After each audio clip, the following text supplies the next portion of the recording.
실종신고해야지. 엄마가 집 올라갔는데. 확인 한번 잘해봐요. 요즘에 학력 위주, 경력 위주 다 아는 세상이잖아요. 그 사람을 죽여야 합니까? 치매, 전과자, 가스라이팅, 자살 방조. 살아남아야. 유치원 원장 이미선은 부세미를 따뜻하게 맞이했습니다. 원장은 이력서를 훑어보며 의아한 듯한 미소를 지었습니다. 이 정도 이력이면 서울의 좋은 유치원도 들어가실 수 있으실 텐데 왜 여기 무창까지 내려오신 거예요? 하고 묻자 부세미는 잠시 눈을 내리깔았습니다. 그러다 조심스럽게 미소를 지으며 대답했습니다. 이런 지역일수록 귀한 아이들에게 양질의 유아교육이 필요하다고 생각해서요. 제가 도움이 될 거라고 생각했습니다. 그의 목소리는 단단했지만 끝에는 미세한 떨림이 있었습니다. 이미선 원장은 그녀의 태도에서 무언가를 숨기려는 기색을 느꼈습니다. 좋아요. 부세미 선생님. 아이들은 순수해요. 아이들 앞에서는 어떤 가식도 통하지 않아요. 진심으로 대해주세요. 그 말에 부세미는 고개를 깊게 숙이며 네, 열심히 하겠습니다. 라고 답했습니다. 이미선은 부세미에게 미소로 화답했습니다. 잠시 후 부세미는 이 변호사가 마련해준 새로운 집으로 들어섭니다. 작은 집은 따뜻했지만 낯선 공기가 감돌았습니다. 부세미는 가방을 내려놓고 거울 앞에 섰습니다. 안녕, 아이들. 난 부세미 선생님이라고 해. 이번에 새로 오게 되었어. 그녀는 몇 번이고 인사말을 반복했습니다. 그러나 어투는 계속 어색하게 굳었습니다. 거울 속에 자신이 낯설게 느껴졌습니다. 그 순간 부세미는 작게 한숨을 내쉬며 거울에 손을 대었습니다. 난 부세미다. 부세미다. 이젠 이 이름으로 살아야 해. 3개월만 버티자. 그녀의 중얼거림은 스스로를 다잡는 주문 같았습니다. 이름을 숨기고 과거를 지우고 새로운 인생을 연기해야 하는 현실이 그녀를 서서히 잠식하고 있었습니다. 그럼에도 불구하고 부세미는 억지로라도 웃음을 지으며 연습을 계속했습니다. 아이들을 향해 따뜻한 미소를 짓는 순간을 상상하며 말이죠. 한편 서울의 가선그룹 본사에서는 긴장된 분위기가 감돌았습니다.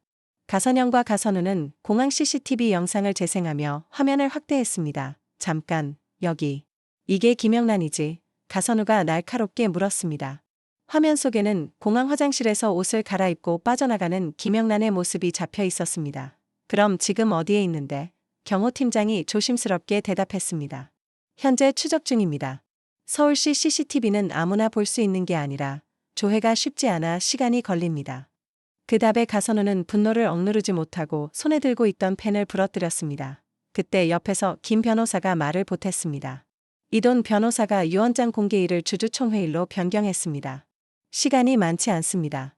가선영은 화면을 뚫어지게 바라보다가 천천히 입꼬리를 올렸습니다. 그 전에 우리가 손 써야지. 김 변호사는 은행 VIP 금고를 모두 확인해 봤는데 회장 명의의 자금 흔적은 없습니다. 라고 말했고 가선영은 그럴 줄 알았어. 하고 낮게 웃으며 대답했습니다. 가 회장은 아무도 안 믿어. 아마 집에 뒀을 거야. 그리고는 경호팀장을 향해 단호히 명령했습니다. 이 돈에게 아무 혐의나 씌워서 집에서 내보내요. 집안에 남겨두면 우리가 움직일 수 없잖아. 알겠습니다. 경호팀장이 고개를 숙이며 나갔습니다. 가시남매는 즉시 사람들을 동원했습니다. 가선우는 심부름센터에 직접 들러 김영란의 사진을 내밀었습니다. 이 여자 좀 찾아줘요. 죽여버리고 싶을 만큼 보고 싶은 사람입니다. 그의 눈빛은 광기에 가까웠습니다. 심부름센터 직원이 놀란 표정으로 그를 쳐다보자 가선우는 비웃으며 덧붙였습니다. 돈은 2배로 줄게요. 단, 살아있는 채로 찾아와야 합니다. 그의 말에는 절박함과 증오가 뒤섞여 있었습니다. 반면 가선영은 훨씬 냉정했습니다. 변호인 김 변호사를 불러 낮은 목소리로 속삭였습니다. 프레임을 짜야겠어요. 가 회장은 치매였고 전과자인 영란이 가 회장을 가스라이팅해서 자살을 유도한 걸로. 언론에 그렇게 흘리면 사람들은 그대로 믿을 거예요. 김 변호사는 망설였습니다. 증거가 없는데 그렇게 나가면 증거야 만들면 되죠. 가선영은 짧게 끊어 말했습니다. 우린 돈도, 언론도, 판사도 있잖아요. 프레임은 이미 나왔어요. 그녀는 노트북 화면을 닫으며 창문 너머로 회색빛 하늘을 바라봤습니다. 그 눈빛에는 단 하나의 목적만이 남아 있었습니다. 가선영은 김영란, 내가 우리 엄마 유산에는 손끝 하나 대지 못하게 할 거야 하고 생각했습니다. 한편 무창에서는 동민이 이미선 원장과 따로 이야기를 나눴습니다. 이미선의 사촌 동생인 동민은 부세미의 학력과 이력에 의문을 품고 조심스럽게 말을 꺼냈습니다. 부세미 선생님, 뭔가 좀 쎄한 것 같아요. 요즘 학력 위조, 경력 위조도 많은 세상인데 확실히 알아보는 게 좋을 것 같아요. 그는 단호한 눈빛으로 말했습니다. 이미선 원장은 잠시 생각에 잠겼다가 조용히 대답했습니다. 일단 지켜볼게. 아이들과 부딪혀보면 성격이 드러날 테니까. 동민은 그 말을 듣고도 눈빛은 쉽게 풀리지 않았습니다. 그날 오후 마을 사람들은 시장과 가게 앞에서 부세미에 대한 소문을 조심스럽게 주고받기 시작했습니다.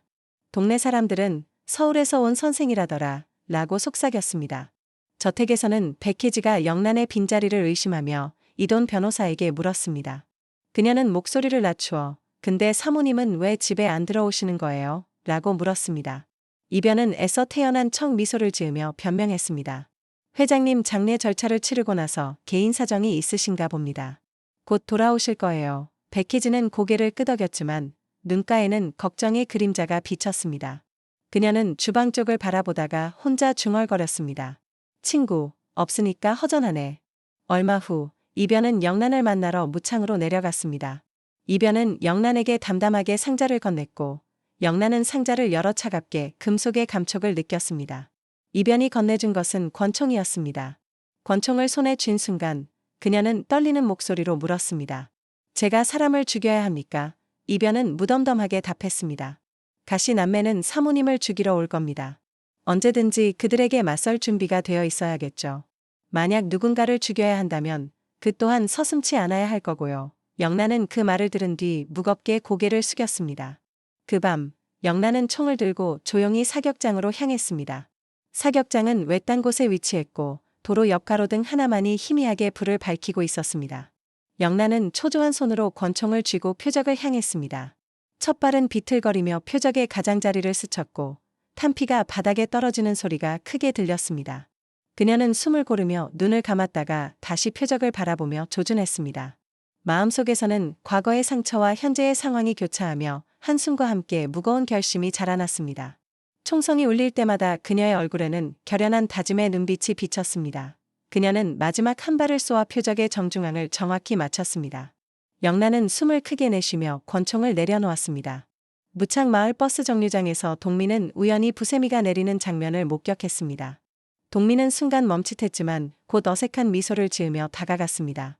부세미 선생님, 오늘 첫 출근이시죠? 라고 묻자 부세미는 고개를 약간 숙이며 차갑게 대답했습니다. 네, 조금 떨리네요. 동민은 손을 내밀어 악수를 청하려다 망설이며 손을 살짝 스쳤고 그 스침에 부세미의 표정은 잠깐 흔들렸습니다. 마주한 두 사람의 어색한 첫인사는 마을 사람들의 수상한 관심을 잠깐 불러일으켰습니다. 부세미는 유치원에 도착해 아이들에게 인사를 했습니다. 그러나 아이들은 새로운 선생을 장난스럽게 괴롭히기 시작했고 부세미는 아이들 앞에서 갑자기 엄한 얼굴이 되었습니다. 그만해요. 장난 그만. 이라고 큰 소리로 꾸짖다가 한 아이가 울음을 터뜨리자 부세미는 즉시 다독이지 못하고 당황했습니다. 아이의 눈물을 보고서야 부세미는 얼굴을 풀고 조용히 미안해. 뚝하자 뚝 이라고 말했지만 아이의 볼에는 눈물이 번져 있었습니다. 소란스러운 소리에 달려온 이미선 원장은 부세미 선생에게 옆에 물러나 있으라며 아이를 달래주었습니다. 한편 서울에서는 가선영이 언론사 기자를 만나 연기를 펼쳤습니다. 그녀는 흐느끼는 척하며 아버지가 말기암과 치매로 힘든 말년을 보내셨습니다. 그런 약해진 아버지에게 한 여자가 접근해 가스라이팅을 했고 결국 자살까지 하도록 만든 것이죠. 그런데 그 여자는 지금 실종 상태입니다. 반드시 찾아야 합니다.